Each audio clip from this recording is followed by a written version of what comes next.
What if everything you know about history is missing a page? In the 12th century, in a quiet English village, two children appeared from nowhere. They didn't speak our language, they didn't recognize our food, and their skin was green. Not sick, not painted, green. One of them died, the other survived, and what she revealed before her death is still one of the most disturbing mysteries ever recorded. This is not a legend. This was written down by historians, and once you hear their story, you won't forget it.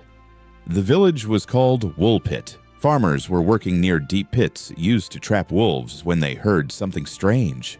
Voices. From the darkness emerged two children, a boy and a girl. Their clothes were unfamiliar, their eyes were filled with fear, and their skin carried a green tint that no one could explain.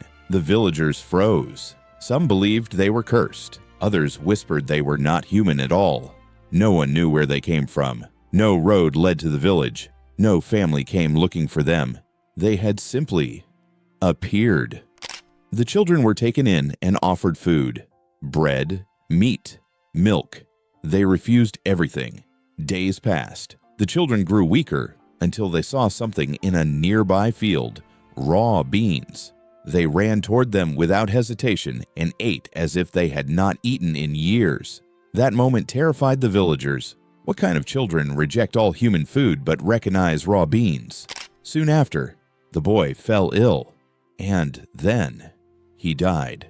The girl survived, slowly, painfully. She learned English, and when she could finally speak, she was asked the question everyone feared. Where did you come from? Her answer made no sense.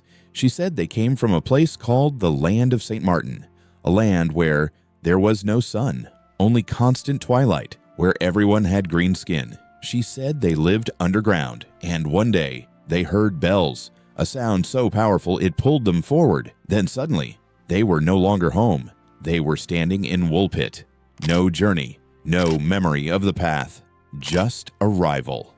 Here is what makes this story disturbing. It was not written centuries later. It was recorded by medieval historians who treated it as fact, not myth, not folklore. So ask yourself, why would scholars risk their reputation for a lie? Why was no similar language ever identified? Why does no place match the land of St. Martin? And why do stories from other cultures speak of underground worlds and beings who cannot survive sunlight?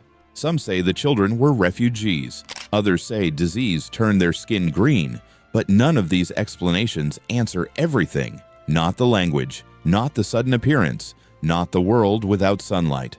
What if they weren't lost? What if they crossed something? A boundary, a doorway, a place humans were never meant to pass. The girl eventually grew older. Her green skin faded. Her life continued, but her story never changed. She never denied where she came from. And maybe that's the most unsettling part, because if she was telling the truth, then our world is not as isolated as we believe. And some doors, once opened, can never truly be closed. If this story disturbed you, if it made you question reality, then you're exactly where you should be. Comment below and tell me your theory. Where do you think the green children really came from? And if you want more real mysteries that history still can't explain, subscribe to the channel and step deeper into the unknown.